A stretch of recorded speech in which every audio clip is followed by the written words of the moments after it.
जय हिंद दोस्तों, कैसे हैं आप सभी लोग। मैं हूं आप सभी लोगों का दोस्त संचित। और दोस्तों, आज की इस वीडियो में हम लोग बात करने वाले हैं निफ्टी एंड बैंक निफ्टी में हम लोग क्या व्यू लेके चल सकते हैं कल के लिए और आगे आने वाले हफ्तों के लिए, और स्पेशली जो इन्वेस्टर्स हैं उनको किस चीज़ कौन से लेवल्स के ऊपर नज़र रखनी चाहिए। साथ ही में इस वक्त जो ग्लोबल मार्केट्स में कोहराम मचा हुआ है उसका मेन रीज़न जापान की तरफ से आ रहा है। क्यों जापानीज़ मार्केट ने पूरे ग्लोबल का एक सेल ऑफ ट्रिगर कर दिया है और जापानीज सेंट्रल बैंक का एक डिसीजन एक ग्लोबल सेल ऑफ को ट्रिगर कर रहा है। सारी चीज़ें इस वीडियो में हम लोग डिस्कस करने वाले हैं। तो दोस्तों, वीडियो शुरू करने से पहले चैनल को सब्सक्राइब कीजिएगा, बेल आइकन को दबाइएगा। और इस वीडियो का लाइक एम हम रखते हैं लगभग 1500 लाइक्स, तो लाइक के बगैर कहीं भी मत जाना। चलिए वीडियो को शुरू करते हैं। देखिए, सबसे पहली चीज़ हम लोग ग्लोबल मार्केट्स की बात करेंगे क्योंकि सब कुछ आज ग्लोबली चीज़ों से हो रहा है। अमेरिका के फ्यूचर्स अगर हम देखें, 700 पॉइंट नीचे डाउ है, 700 पॉइंट नीचे, 750 पॉइंट नीचे नैस्डैक है। एक टाइम के लिए ये नैस्डैक 1000 पॉइंट नीचे भी था, वहाँ से हल्की फुल्की रिकवरी हमें नैस्डैक में देखने को मिल रही है। यूरोपियन बाज़ारों की अगर हम बात करें, 2 से 2.5% की गिरावट यहाँ पर भी है। बट जो सबसे बड़ा मेन कल्प्रिट है वो है जापान का मार्केट। जापान का मार्केट अभी अगर आप देखो, उनके फ्यूचर्स 9-9.5% नीचे इस वक्त चल रहे हैं। बट जब ये क्लोज हुआ, जापानीज मार्केट अराउंड 13 से 14% के आसपास की कमजोरी के साथ बंद हुआ है। एक बार के लिए 17% के आसपास गिर गया था, बट वहाँ से रिकवर करके दोबारा से ऊपर की तरफ आया है। सिंगापुर 6%, जो कॉस्पी है साउथ कोरिया का मार्केट, वहाँ पे लोअर सर्किट लग गया है। वहाँ पे एल्गो ट्रेडर्स को शॉर्ट सेलिंग करने पर बैन लगा दिया गया है। तो बहुत सारी चीज़ें इस वक्त ग्लोबल मार्केट्स में चल रही हैं जो सर्टेनली पैनिक क्रिएट कर रही हैं। अब देर आर मल्टीपल रीजन्स। इस वक्त हम एक रीज़न को अगर पॉइंट आउट करने जाएंगे कि क्या एक रीज़न है जिसकी वजह से ये हो रहा है, आप शायद ना कर पाओ। बट एक रीज़न जिसकी वजह से ये चीज़ हो रही है और लोग इसको बहुत ज़्यादा तवज्जो दे रहे हैं, वो है जापानीज़ मार्केट का ये वाला एक ट्रेड। इस ट्रेड को क्या कहते हैं? इस ट्रेड को हमें बोला जाता है येन कैरी ट्रेड। अब येन कैरी ट्रेड क्या है, अगर सिंपल टर्म्स में मैं समझाने की कोशिश करूं, बहुत सालों से, मतलब पिछले 16 साल से, अपार्ट फ्रॉम 2008 के एक दो कुछ साल 2008-2009 के बीच में जापान में जो इंटरेस्ट रेट है वो बढ़ाया गया था। बट हमेशा से जापान में या तो नेगेटिव इंटरेस्ट रेट रहती है या फिर ज़ीरो इंटरेस्ट पे जो है वो पैसा मिलता है। अब येन कैरी ट्रेड क्या है? जो फॉरेन इन्वेस्टर्स होते हैं वो वहाँ से यूएस में या फिर सिंगापुर में, चाइना में, ये जितने भी फॉरेन इन्वेस्टर्स होते हैं ये जापान से पैसा उठाते हैं। उनको बिल्कुल भी इंटरेस्ट जो है वो उस पर नहीं देना पड़ता था और वो जाके बाकी जगहों पे पोजीशन बना लेते हैं। अब आपको पता है, जितनी भी ये प्रॉप फर्म्स होती हैं या फिर बड़े फर्म्स होते हैं, उनको हम रिटेलर से ज़्यादा लेवरेज मिलता है। हमारे पास लेवरेज की लिमिट होती है। हमारे पास होता है कि यार हम लोग फ्यूचर्स का एक लॉट अपने को 1.5 लाख में पड़ रहा है, बट वो क्वांटिटी उनकी इतनी बड़ी होती है कि उनको एक्स्ट्रा लेवरेज जो है ये ब्रोकर्स की तरफ से अलग से दी जाती है और उनके ब्रोकर्स का सिस्टम भी अलग रहता है। तो ये सारी चीज़ें जब होती हैं, आप इतने ज़्यादा लेवरेज्ड हो जाते हो और सडनली जापान का जो सेंट्रल बैंक है वो एक फैसला लेता है कि अब ज़ीरो इंटरेस्ट रेट पे हम लोग काम नहीं करेंगे, अब 0.25 का इंटरेस्ट रेट जो है वो लगेगा। मतलब अब आपको जो है वो पैसा लेना जो है वो महंगा पड़ेगा और साथ में आपको अपनी पोजीशंस को लिक्विडेट करके उस वो जो इंटरेस्ट रेट है उसको चुकाना पड़ेगा, क्योंकि आपने इतना पैसा पहले लिया हुआ है। तो इस वजह से ना ही सिर्फ जापान के मार्केट, ना ही सिर्फ साउथ कोरिया के मार्केट, यूएस के मार्केट में भी ये चीज़ ट्रिगर होती हुई दिखाई दे रही है। अब आप बोलोगे यार ये कोई सडन तो हुआ नहीं, इस चीज़ को लेकर काफ़ी पहले से यूएस जो जापान का सेंट्रल बैंक है वो बता रहा था, बिल्कुल ठीक है। बट अभी सडनली क्या हुआ, आपके पास इतनी सारी बैड न्यूज़ एक साथ आ गई। आपका यूएस का रिसेशन का फियर आ गया। यूएस का रिसेशन का फियर क्या चीज़ ट्रिगर कर रहा है? यूएस की बॉन्ड यील्ड 3.8 के नीचे जा रही है। डॉलर इंडेक्स 102.6 के नीचे जा रहा है। बिटकॉइन 51,000 के आसपास जा रहा है। तो एक चीज़ तो क्लियर है, जो बॉन्ड मार्केट है वो क्लियर कट दिखा रहा है एक चीज़। और मैंने वीकेंड पे जो वीडियो बनाई थी जहाँ पे मैंने सैम इंडिकेटर के बारे में बताया था, जो हमेशा रिसेशन को प्रिडिक्ट करने वाला one of the most critical और जो बोलते हैं ना बिल्कुल करेक्ट इंडिकेटर में से एक माना जाता है, उसमें अगर इस तरीके के साइंस आ रहे थे तो डेफिनेटली जो है चीज़ें खराब होने का खतरा बना हुआ है। अभी सिर्फ एक चीज़ हरी हो दिखाई देगी आपको इस बाज़ार में, वो है विक्स।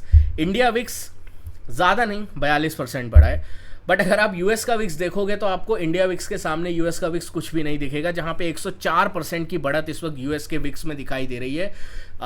जापान 1987 के बाद सबसे बुरा गिरा है, और यूएस का VIX I think 2020 Covid crash के बाद सबसे बड़ा इंट्राडे प्री मार्केट में एक राइज जो है वो यूएस के विक्स में हमें देखने को मिल रहा है।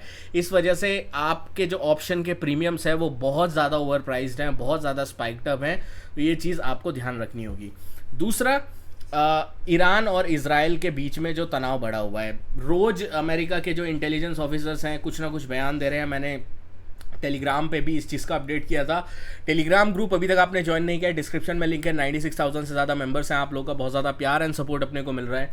यहाँ पे मैंने जितनी भी लेटेस्ट अपडेट न्यूज़ वगैरह होती है मैं शेयर करता रहता हूँ, जो लेवल्स होते हैं, चार्ट्स वगैरह होते हैं, शेयर करता रहता हूँ। और यहाँ पे मैंने आज एक मिड कैप निफ्टी का एक स्ट्रैटेजी आप लोगों के साथ शेयर करी थी। उस स्ट्रैटेजी में अराउंड हमने 10 रुपीज़ का हमारी कॉस्टिंग थी, 20 के आसपास उसका बहुत अच्छा अपने को एक जो है वो सेटअप बनता हुआ दिखाई दिया। तो इस टाइप की स्ट्रैटेजीज़ वगैरह अगर आप सीखना चाहते हैं, डिस्क्रिप्शन में लिंक है, फ्री ग्रुप है, ज्वाइन कर सकते हैं। तो इजराइल और ईरान में तनाव बना हुआ है। यूएस का जो ब्लिंकन साहब हैं, टॉप यूएस वाइट हाउस के जो रक्षा विभाग के टॉप हेड हैं, वो ये बोल रहे हैं कि कभी भी अटैक हो सकता है, कभी भी अटैक हो सकता है। तो पूरा ग्लोबल मार्केट इस वक्त बिल्कुल एक थिन एयर के आसपास है। तो इसी वजह से फियर बढ़ रहा है, इसी वजह से ग्लोबल मार्केट्स में थोड़ा एक अनरेस्ट जो है वो क्रिएट हो रहा है। अब अपने को क्या करना है?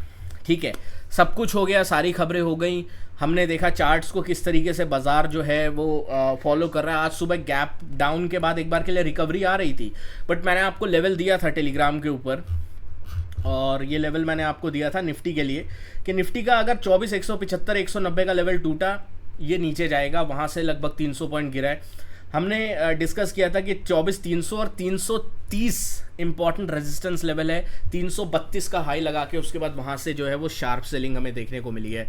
तो इतने वॉलेटाइल मार्केट में भी हम जिस तरीके से लेवल्स निकाल पा रहे हैं, और उसके बाद जो है मार्केट उन लेवल्स के हिसाब से चलने की थोड़ी बहुत कोशिश कर रहा है।